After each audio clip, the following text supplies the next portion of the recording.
Why, if these borders mean nothing, why are they opposed to them? They are threatened by African unity, because the unity of African people will mean they are equal to China, they are equal to India, they are equal to Russia, they are equal to Britain. How can Swaziland tell Britain anything with that size of a population? They won't listen to them. Hello everybody, welcome once again to AfriPost. I hope wherever you're watching us from, you're doing great. Now, in today's video, I want us to look at Julius Malema in one aspect. He has been championing for the unity of Africa, and one thing that I want us to look at is how his speech about the unity of Africa has really impacted the global stage.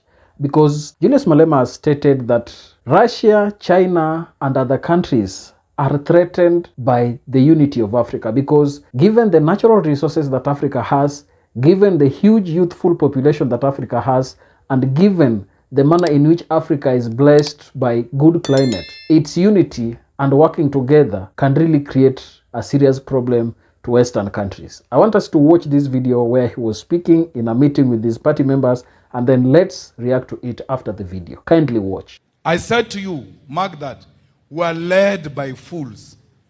Because there is no fence, but there is a gate. We are led by fools. There is no fence, but there is a gate.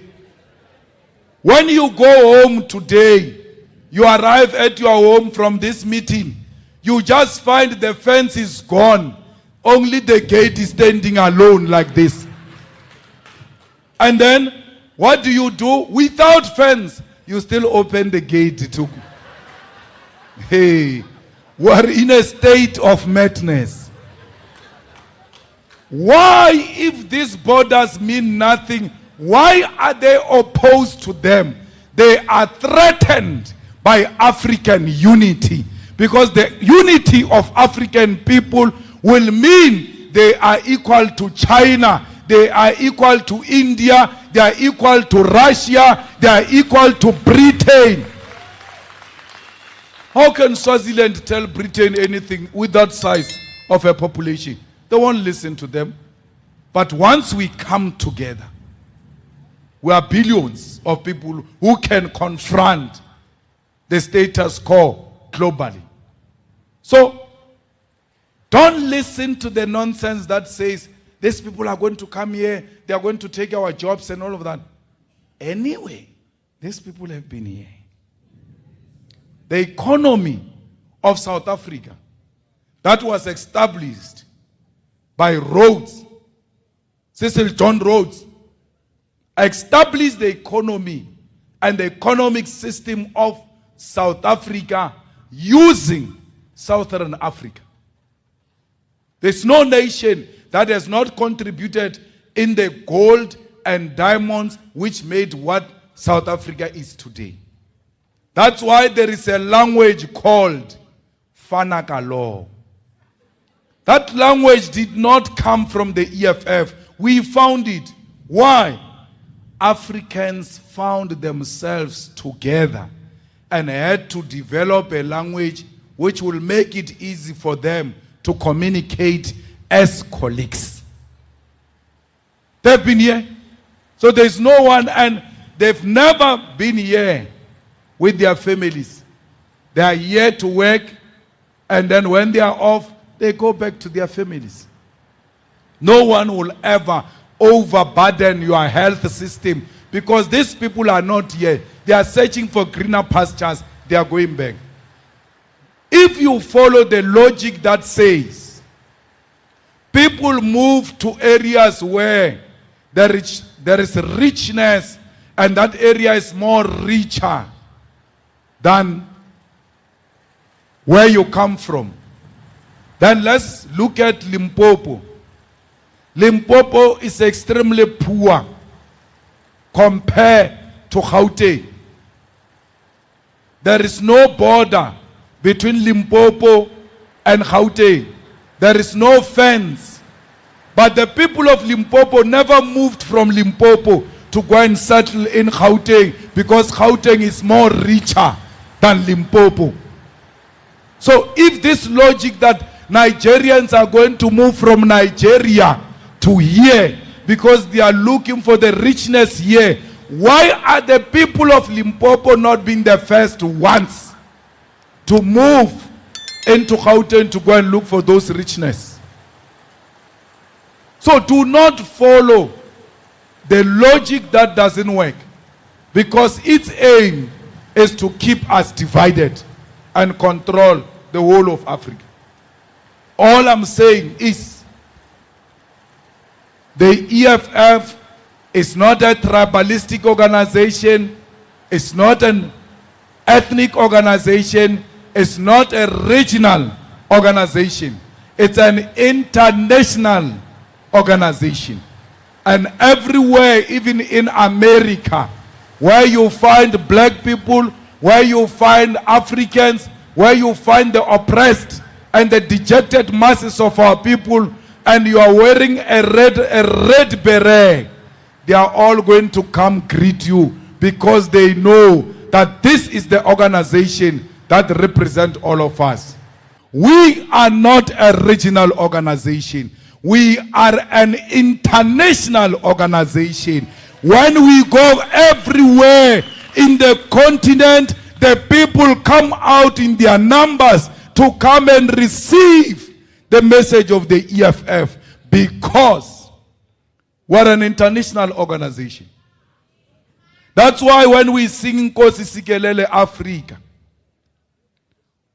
there where we say Morena Boloka, you say South Africa, and we insist yes, now we insist Africa. There's no South Africa in Nkosi Sikelele that we sing. There's Africa. Because there is no place called South Africa. South Africa is a geographical concept which seeks to give you direction. It's not a name of a place. We are in Africa. So once you say Africa, you don't have to add anything before. You have covered everything, including this side of the south of Africa. Because we're an international organization. That's why the logo of the EFF has got no South African map. It has got African map. Because we're an organization that wants to unify the whole of Africa, have one currency, have one parliament, have one president, and have one military command. Because the reason we're fragmented like this and we're defeated is because the enemy enjoys and thrives when we're divided. They say to you, he says, remove borders. Why is he saying remove borders? He wants these people to come here. He wants these people to come here. There are no borders in Europe. The people who said to you, why do you want to remove borders? They don't have borders themselves. And we have not seen, because of borderless Europe, we have not seen the people of Italy moving to Britain. Because the pound is stronger, let's go to Britain than the euro. No. They've always stayed where they are. But they can eat breakfast in Italy and have lunch in Britain and have dinner in Spain without any hassle. Why? They are one people. They are enjoying each other. They embrace one another. But we must not do that. Once we do that, Malema says people must come here. They are going to take your jobs and all of that. Why are you allowing that? This Malema must be stopped. It's not true. Now, from that video, it is evident that Africa must rise together and really have a strategy through which they can unite. Just as Julius Malema has stated, the unity of Africa is the only source of its strength, because as we have always stated in this channel, the different borders that we have in our countries are not African. This is the perpetuation of the European agenda for Africa, and it is not what Africa was intended to be. Dividing us into 54 countries differently is really something that was used to allow Western powers have enough power to pilfer our resources from different sections of the continent.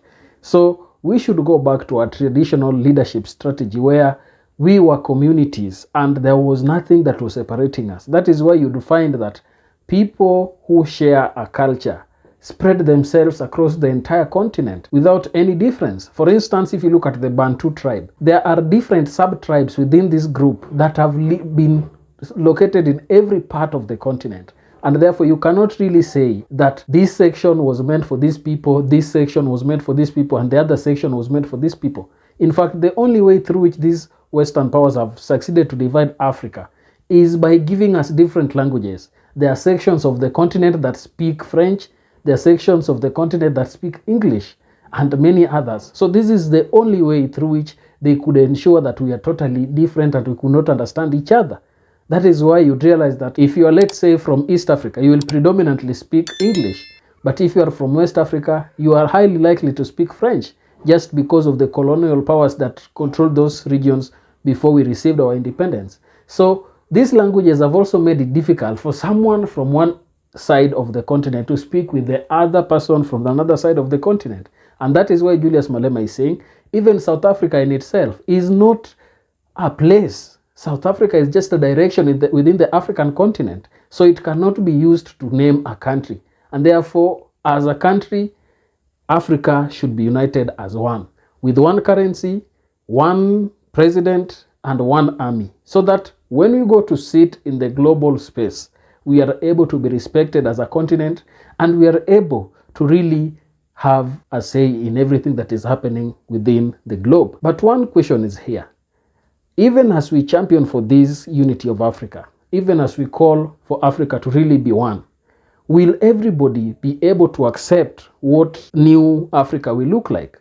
Because I can tell you, there are people who have really been beholden to their countries, such that they are not willing to really give an inch or even allow somebody else to be getting into their countries. So will we really be able to sustain such kind of a culture? Because for like 50 years or so, our countries have lived together, because for like 50 years or so, countries have lived together in the continent as separate entities, not as one. And they have had different leadership structures and political structures that continue to sustain them. So will the new idea that people like Julius Malema is calling for work towards unifying Africa and allowing a new dawn to come into the continent? Because when this happens, Africa will really be great. And that is what people like Kwame Nkrumah wanted during the formation of the Pan-Africanist movement. This is why they called for delay of independence of Africa until all Africa would be left to be united as one. They did not want the independence to be given in portions, whereby we have this country getting independence, another country getting independence, and so on and so forth. So I don't know what you think about this, but for me, I believe that unity of Africa is something that should really be advocated for. And as Africa, we should work together towards uplifting ourselves and ensuring that we are self-sufficient and self-reliant. Please tell me down in the comment section your opinion. If you're watching us for the first time, don't forget to subscribe to this channel, like this video, and also share. Thank you, and may the good Lord bless you. Goodbye.